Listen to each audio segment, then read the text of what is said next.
сәлеметсіздер ме, құрметті тыңдаушылар? Жоғарғы деңгей 48-ші сабақ. Бекіту сабағы. Сөздердің аудармаларын жазыңыздар.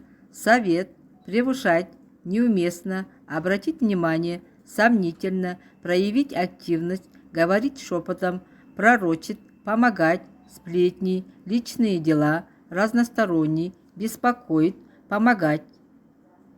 Оқылым. Мәтінді оқыңыз.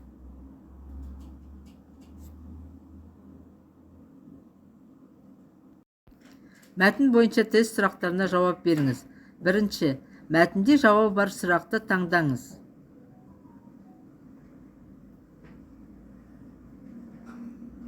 Екінші, мәтінге сәйкес ақпаратты таңдаңыз. Үшінші, мәтін мазмұнына сәйкес жауапты табыңыз. Төртінші, мәтіндегі негізгі ойды анықтаңыз. Жазылым. Берілген жалғаулықтарды пайдаланып, құрмалас сөйлемдер жазыңыз. Бірде, біресе, кейде. Мысалы, біресе жаңбыр жауады, біресе жел соғады. Берілген сұраққа бірнеше жауап жазыңыз. Табысты болу үшін не істеу керек? Берілген сілтемеге кіріп, тапсырманы орындаңыздар.